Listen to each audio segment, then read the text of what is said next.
Happy first day, little pirates. I am Mrs. Deegan, and I am the principal here at Spittler. Welcome to Spittler for any new students, especially our kindergartners, and welcome back for all of our returning students. It's a tradition here at Spittler that the principal reads a story, and it's kind of a special story. And I have a story called The First Day Jitters, and it is by Julie Danenberg, and it's illustrated by Judy Love.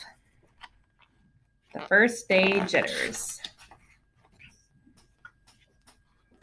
Sarah, dear, time to get out of bed, Mr. Hartwell said, poking his head through the bedroom doorway.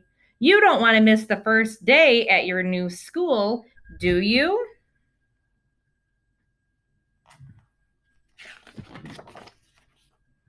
I'm not going, said Sarah, and pulled the covers over her head. Of course you're going, honey, said Mr. Hartwell as he walked over to the window and snapped up the shade.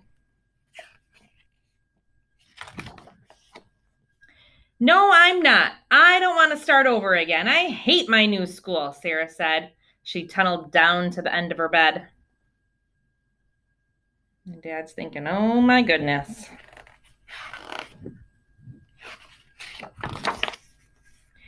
How can you hate your new school, sweetheart? Mr. Hartwell chuckled.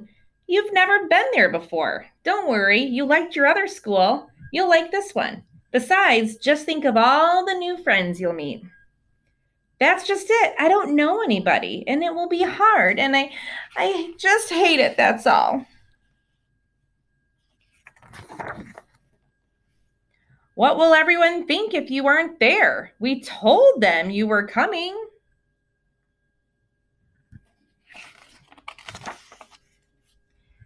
They will think I am lucky, and they will wish that they were at home in bed just like me. Mr. Hartwell sighed.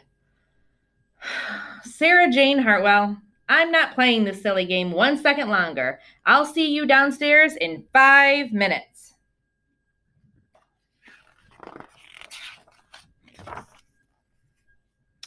Sarah tumbled out of bed. She stumbled into the bathroom. She fumbled into her clothes.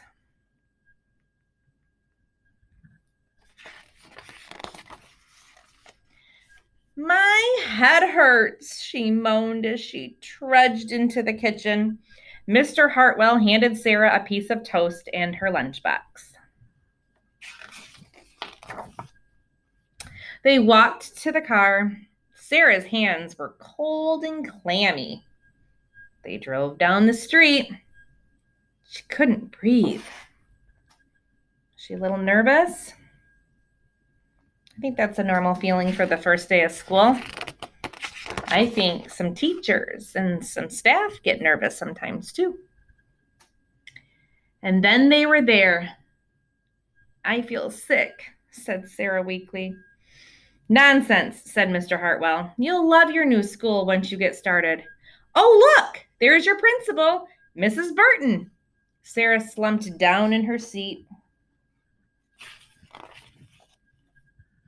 Oh, Sarah, Mrs. Burton gushed, peeking into the car. There you are. Come on. I'll show you where to go.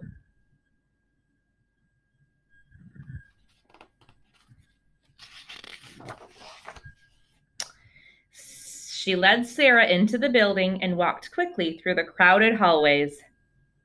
Don't worry. Everyone is nervous the first day, she said over her shoulder as Sarah rushed to keep up.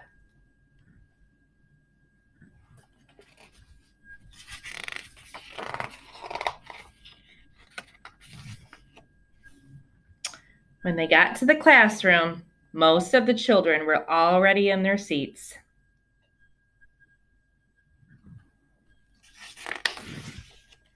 The class looked up as Mrs. Burton cleared her throat.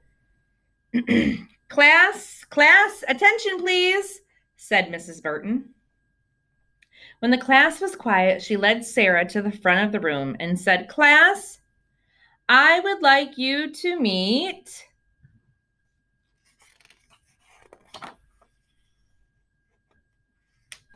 your new teacher, Mrs. Sarah Jane Hartwell.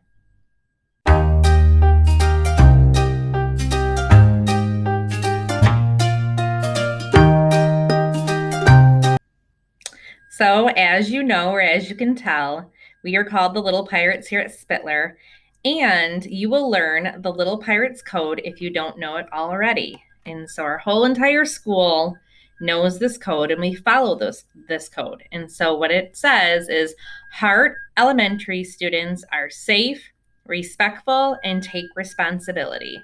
Little Pirates have a heart. So that means that we show kindness and we show respect to everyone around us.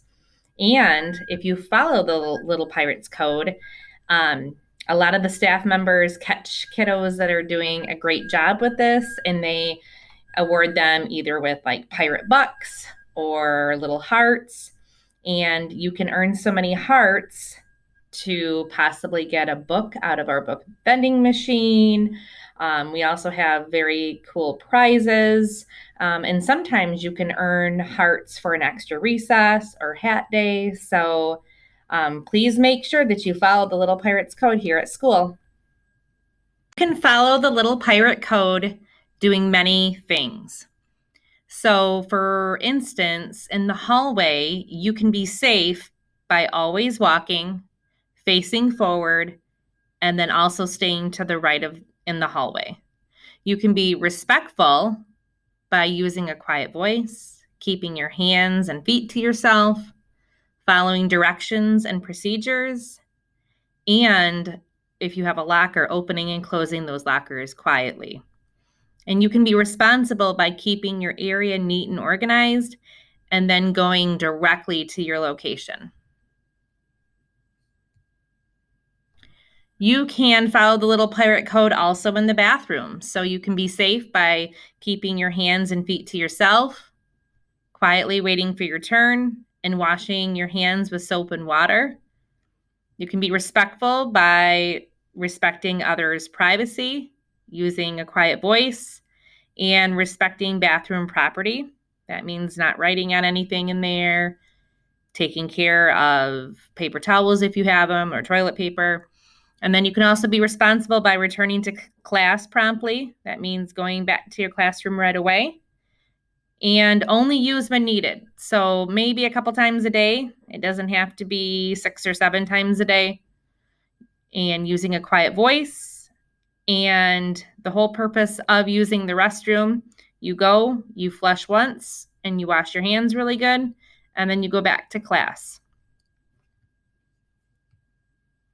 You can also follow the Little Pirate Code in the lunchroom. So it's very important to be safe in there. So stay seated until you're dismissed. And you always walk. You keep your hands and feet to yourself. So you're probably starting to figure out that some of these are repeats, and it's kind of easy to follow. You can be respectful in there by using a quiet and calm voice. And you also want to follow the directions and procedures in there. Using your table manners, saying please and thank you is very important. And then being responsible. Take what you want when you are in line. And then also making sure that you clean up your area. So if something falls on the ground, you can pick that up. You also want to stay seated on your bottom in there. And your teachers will go over the lunchroom procedures and expectations with you on Wednesday morning to make sure that you know what to do when you are in the lunchroom. So this year, everybody will eat in the cafeteria and everybody will go outside. So part of lunch is also lunch recess. And so we also have recess expectations as well. So when you go outside, there's wood chips on the ground, you keep those on the ground. When you are using the playground equipment, you walk up the stairs and then you slide down on the slide. You don't walk up the slide, So sometimes there's a bunch of kiddos out there and you just want to make sure that you're, taking turns and that you're sharing things. And you always, always want to keep your hands and feet to yourself. That's very, very important.